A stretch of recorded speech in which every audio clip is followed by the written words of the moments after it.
جنگ کے بعد بھارت کو سفارتی محاذ پر بھی بڑی شکست، شہباز شریف کی مودی کے خلاف 2-0 سے لیڈ، وزیر اعظم کا ٹیم کے ہمراہ ترکی کے بعد ایران میں پڑاؤ، وزیر اعظم اور ایرانی صدر میں وفود کی سطح پر ملاقات، دونوں ممالک کا مختلف شعبوں میں تعاون پر اتفاق۔ اعلامیے کے مطابق وزیر اعظم نے بھارتی توسیع پسندانہ مقاصد کے بارے میں آگاہ کیا، زور دیا کہ پاکستان جنگ بندی کو برقرار رکھنے کے لیے پرعزم ہے۔ صدر پزشکیان کی علاقائی امن کے لیے اقدامات کی یقین دہانی، Iran Pakistan gas pipe line منصوبے کے جلد از جلد حل کا عزم، وزیر اعظم کی ایرانی صدر کو جلد پاکستان کا دورہ کرنے کی بھی دعوت، وزیر اعظم کی ایرانی سپریم لیڈر سید علی خامنہئی سے بھی ملاقات، بھارت کے ساتھ حالیہ تنازعات کے بارے میں بتایا، ہندوستانی جارحیت کے خلاف پاکستان کی حمایت پر شکریہ ادا کیا، وزیر اعظم کے صدارتی محل پہنچنے پر ایرانی صدر نے استقبال کیا، اسحاق ڈار، فیلڈ مارشل سید عاصم منیر بھی وفد میں شامل، وزیر اعظم کو گارڈ آف آنر پیش، دونوں ممالک کے قومی ترانے بجائے گئے، تہران پہنچنے پر ایرانی وزیر داخلہ اور اعلیٰ سفارتی حکام نے استقبال کیا، ایرانی فوج کے چاق و چوبند دستے کی سلامی۔ بھارت سے پانی، دہشت گردی اور تجارت پر بات کے لیے تیار ہیں، وزیر اعظم شہباز شریف کی پیشکش، تہران میں ایرانی صدر کے ہمراہ پریس کانفرنس کے دوران کہا، پاکستان خطے میں امن و سلامتی کا خواہاں ہے، مسئلہ کشمیر سمیت تمام تنازعات حل کرنا چاہتے ہیں، بہادر افواج نے دلیرانہ کارروائی کی، عوام کی طاقت سے کامیابی حاصل کی، جارحیت ہوگی تو ہم اس کا بھرپور جواب دیں گے۔ مزید کہا کہ غزہ کی صورتحال انتہائی تشویشناک ہے، 50,000 سے زیادہ لوگوں کو شہید کیا گیا، وقت کا تقاضا ہے غزہ میں فوری اور دیر پا جنگ بندی کو یقینی بنایا جائے۔ ایرانی صدر مسعود پزشکیان نے کہا کہ پاکستان اور بھارت کے درمیان جنگ بندی کا خیر مقدم کرتے ہیں، خطے کی ترقی اور خوشحالی امن سے ہی ممکن ہے۔ OIC کے پلیٹ فارم پر دونوں ممالک کا موقف یکساں ہے، فلسطینیوں کی نسل کشی پر عالمی برادری کی خاموشی سوالیہ نشان ہے۔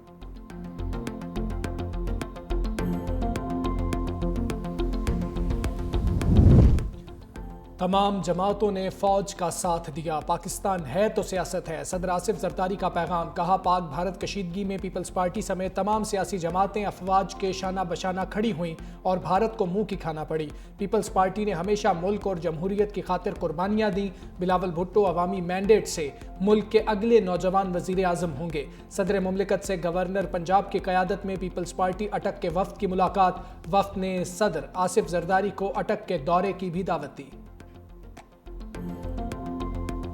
شرجیل میمہ نے مورو احتجاج کی سازش کا پردہ چاک کر دیا، کراچی میں پریس کانفرنس کے دوران کہا کہ 20 مئی کو GS متحدہ محاذ نے مورو بائی پاس پر احتجاج کی کال دی، سربراہ شفیع برفت ملک سے باہر بیٹھا ہے اور یہ گروپ ٹرین دھماکوں اور غیر ملکیوں پر حملوں میں بھی ملوث رہا ہے۔ احتجاج میں مظاہرین کے ساتھ ڈنڈا بردار اور شرپسند افراد بھی شامل تھے، مظاہرے میں شریک غیر مقامی افراد کے پاس جدید اسلحہ بھی موجود تھا، پولیس نے کسی قسم کا لاٹھی چارج نہیں کیا تھا، کوشش تھی احتجاج پرامن طور پر ختم ہو جائے لیکن شرپسند افراد نے پولیس پر فائرنگ کر دی، ڈیوٹی پر موجود اہلکاروں کو مارا پیٹا گیا جس سے کئی زخمی بھی ہوئے، شرپسند افراد کے پاس دھماکہ خیز مواد موجود تھا، وزیر داخلہ سندھ ضیاء الحسن لنجار کے گھر کو بھی آگ لگائی، کیمیکل ایسا تھا چند منٹوں میں دیواروں پر بھی آگ لگ گئی۔ احتجاج میں جاں بحق ہونے والے 2 افراد کو مظاہرین کی گولیاں لگی تھی، 8 افراد زخمی بھی ہوئے، زخمی افراد کو اسپتال لے جایا گیا تو وہاں بھی توڑ پھوڑ کی گئی، لاشوں پر جھوٹا بیانیہ بنایا کہ پولیس میتیں اہل خانہ کے حوالے نہیں کر رہی۔ شرجیل میمہ نے مظاہرین کی تشدد اور جلاؤ گھراؤ کی ویڈیوز بھی چلا کر دکھائے۔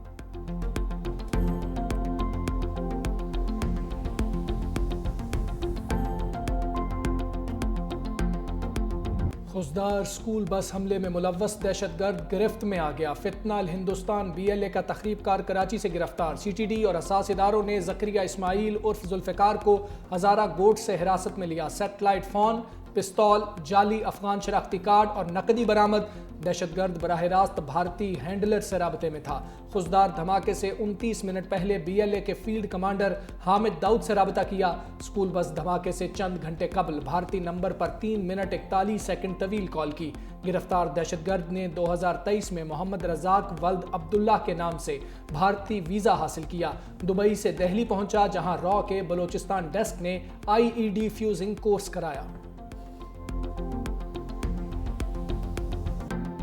مودی کی دریائے سندھ کا پانی ہڑپ کرنے کی نئی سازش، لداخ میں 10 متنازع میگا ہائیڈرو پاور پروجیکٹس بنانے کا اعلان، پاکستان کے معروف آبی ماہر ارشاد عباسی نے بھارت کے اسکینڈل کو بے نقاب کر دیا، اقوام متحدہ کے سیکرٹری جنرل انتونیو گوتریس کو بھی خط لکھا، بھارتی منصوبے سنتاس معاہدے کی کھلم کھلا خلاف ورزی ہیں۔ بھارتی منصوبے سے پاکستان میں پانی کے بہاؤ کو روکنے اور کم کرنے کے حوالے سے سنگین خدشات بھی پیدا ہو گئے۔ سینیٹر شیر رحمان کا بھارت کے ماسٹر پلان پر شدید رد عمل، کہا پاکستان اپنے آبی حقوق پر کوئی سمجھوتا نہیں کرے گا۔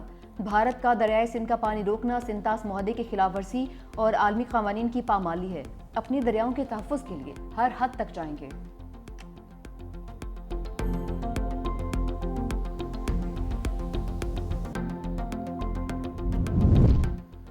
بانی پی ٹی آئی کا دوبارہ پولی گرافک اور فوٹوگرامیٹک ٹیسٹ کرانے کا حکم۔ انسدادی دہشت گردی عدالت لاہور نے دلائل سننے کے بعد محفوظ فیصلہ سنا دیا۔ عدالت کا 9 جون کو رپورٹ پیش کرنے کا حکم۔ علیمہ خان کو بانی تحریک انصاف سے ملاقات کی اجازت نہ ملی۔ میڈیا سے گفتگو میں بتایا، بانی نے کہا جو عام قیدی کو حقوق حاصل ہیں مجھے وہ بھی نہیں دیے جا رہے۔ بچوں سے 8 ماہ میں 1 مرتبہ بات کرائی گئی۔ یہ کون سا قانون ہے جو عدالتی احکامات کے باوجود بہنوں سے ملاقات نہ کرائی جائے؟ جیل انتظامیہ کتابیں روک لیتی ہے، یہ ٹارچر کے زمرے میں آتا ہے۔ میں سب پر نظر رکھ رہا ہوں، اگر کوئی اس نظریے کے ساتھ نہیں تو آئندہ اس کی پارٹی میں جگہ نہیں۔ بیرسٹر گوہر بانی پی ٹی آئی کی عید سے پہلے رہائی کے لیے پر امید، کہا ہم بانی پی ٹی آئی کی رہائی کے لیے ہر ممکن کوشش کر رہے ہیں، دھرنے اور احتجاج بھی کیے، ہم اسمبلی میں بھی بات کر رہے ہیں۔ رہائی کے لیے ورکرز کے سوالات اٹھانا ٹھیک ہے، ورکرز کے جذبات کی قدر کرتے ہیں۔ شبلی فراز نے کہا کہ بانی کے رہا ہوتے ہی پیپلز پارٹی اور نون لیگ کی حکومت ختم ہو جائے گی۔ سائل عدالت میں انصاف لینے آتے ہیں، ہم آئین اور قانون پر یقین رکھتے ہیں۔ موجودہ حالات سب دیکھ رہے ہیں، پاکستان میں کون سرمایہ کاری کرے گا؟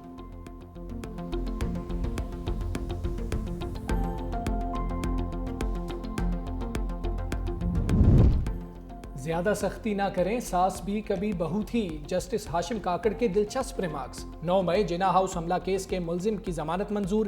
استفسار کیا کہ 2 لوگ ایک ہی پولیس والے کو زخمی کیسے کر سکتے ہیں؟ پولیس والے نے ایک ہی الزام 2 لوگوں پر کیسے لگا دیا؟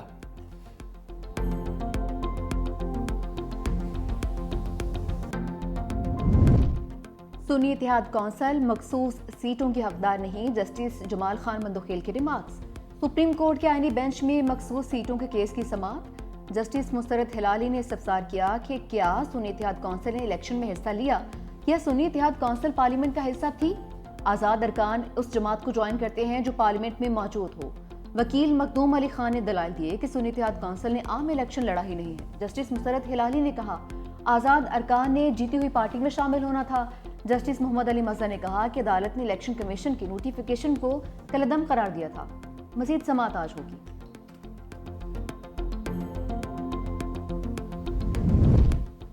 خاتون اول آصفہ بھٹو زرداری سے سابق ایرانی صدر شہید ابراہیم رئیسی کی صاحبزادی ڈاکٹر ریحانہ رئیسی کی ملاقات۔ شہید صدر ابراہیم رئیسی اور شہید محترمہ بینظیر بھٹو کے لیے دعائے مغفرت۔ ملاقات میں علاقائی تعاون پر بھی تبادلہ خیال۔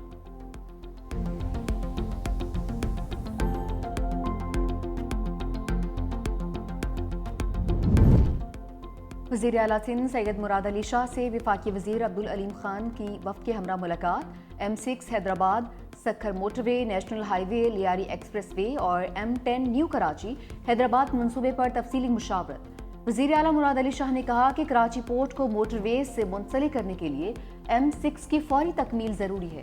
وفاقی وزیر نے کہا کہ منصوبے کو 5 حصوں میں تقسیم کر کے 3 سیکشنز کی فنڈنگ مکمل کر لی، باقی حصوں کے لیے فنڈنگ کے حصول پر کام جاری ہے۔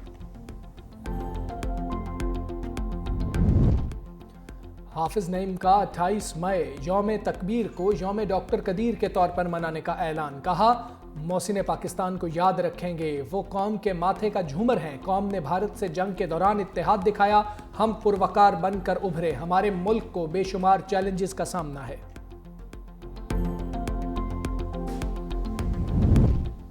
چلو چلو کویت چلو، 19 سال بعد پاکستانیوں کے لیے ویزا پابندی ختم۔ کویت کی جانب سے پاکستانیوں کو ورک، فیملی وزٹ، سیاحتی اور کمرشل ویزے جاری کیے جائیں گے۔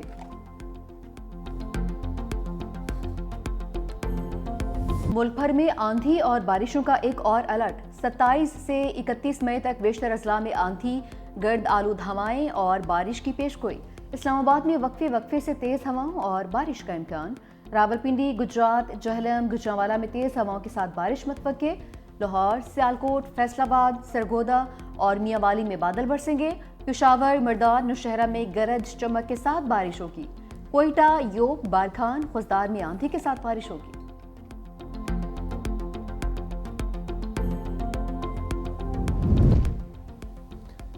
اسرائیل کی ہٹ دھرمی جنگ بندی کا امریکی مسودہ مسترد کر دیا۔ امریکہ کے جنگ بندی کے لیے حماس سے براہ راست مذاکرات۔ عرب میڈیا کے مطابق دونوں میں جنگ بندی کے ابتدائی مسودے پر اتفاق ہوا تھا۔ ادھر غزہ میں اسرائیلی بمباری، مزید 50 فلسطینی شہید۔ شمالی غزہ کے اسکول پر وحشیانہ حملہ، ہر طرف آگ لگ گئی۔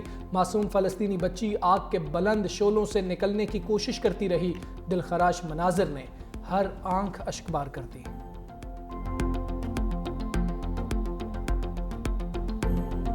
غزہ میں اسرائیلی بربریت کے خلاف عالمی برادری کی صف بندی۔ اسپین میں اجلاس کے دوران عرب اور یورپی رہنماؤں کے اسرائیلی اقدامات کی مذمت۔ اسپین نے اسرائیل پر پابندیاں لگانے کا مطالبہ کر دیا۔ فلسطینی وزیر اعظم محمد مصطفیٰ نے کہا کہ ہم امن کی جانب تیز ترین پیش قدمی چاہتے ہیں۔ یورپی ملک مالٹا کا فلسطینی ریاست کو تسلیم کرنے کا اعلان۔ وزیر اعظم رابرٹ ٹبیلا نے کہا کہ انسانیت سوز المیہ پر آنکھیں بند نہیں کر سکتے۔ فلسطین کو ریاست تسلیم کرنا اخلاقی ذمہ داری ہے۔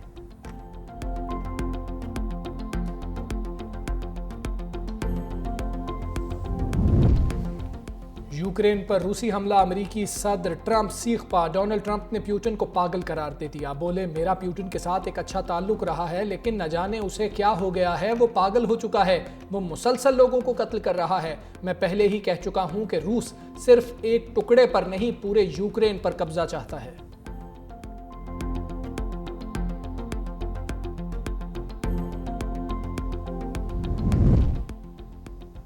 صدر تو ہے مگر بیچارہ شوہر بھی تو ہے۔ فرانسیسی صدر میکرون کو غیر ملکی دورے پر اہلیہ نے تھپڑ دے مارا۔ ویتنام دورے پر طیارے سے باہر نکلنے لگی تو اہلیہ نے ہاتھ گال پر رسید کیا۔ طیارے سے نکلتے ہوئے اہلیہ نے میکرون کو ان کا ہاتھ بھی نہیں تھاما۔ فرانسیسی صدر میکرون کی وضاحتیں، کہا اہلیہ کے ساتھ ہلکے پھلکے انداز میں مذاق کر رہا تھا، ہم جھگڑ نہیں رہے تھے۔ میڈیا نے واقعے کو آفت بنا کر پیش کیا۔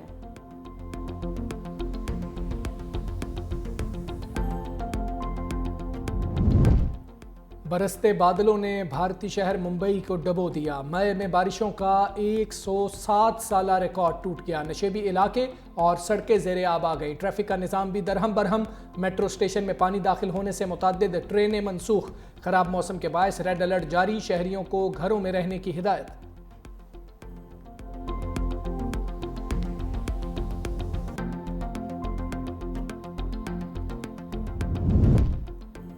لندن میں پاکستانی اداکارہ ماہرہ خان کے ساتھ ہراسانی۔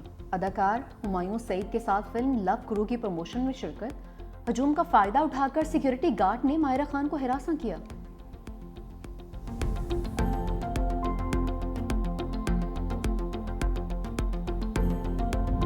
گلیڈیٹرز کا دھڑن تختہ، قلندرز تخت نشین۔ لاہور قلندرز تیسری مرتبہ پی ایس ایل کی چیمپئن۔ فائنل میں کوئٹہ گلیڈیٹرز کو 6 وکٹوں سے مات۔ 202 رنز کا ہدف آخری اوور میں حاصل کر لیا۔ کوشال پریرا جاندار اننگز پر میچ کے ہیرو قرار۔ جیت کے بعد کھلاڑیوں کا جشن۔ صدر آصف زرداری نے فاتح ٹیم کو ٹرافی تھمائی، کھلاڑیوں کو میڈلز پہنائے۔ صدر مملکت نے chairman P C B Mohsin Naqvi کو بھی میڈل پہنایا۔ لاہور قلندرز کے کپتان شاہین شاہ آفریدی ایونٹ کے بہترین بالر قرار۔ Hasan Nawaz player of the tournament, Sikandar Raza all rounder of the tournament ٹھہرے۔ ایمرجنگ پلیئر کا اعزاز لاہور قلندرز کے محمد نعیم لیوڑے۔ قذافی اسٹیڈیم میں آتش بازی کا شاندار مظاہرہ۔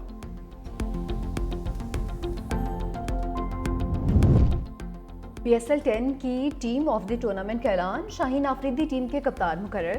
سکندر رضا فخر زمان بھی ٹیم میں جگہ بنانے میں کامیاب۔ کوئٹہ گلیڈیٹرز کے حسن نواز، ابرار احمد اور فہیم اشرف بھی شامل۔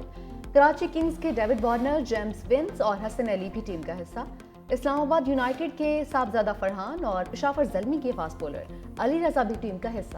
کراچی کنگز کے خوش دل شاہ 12ویں کھلاڑی کے طور پر ٹیم میں شامل۔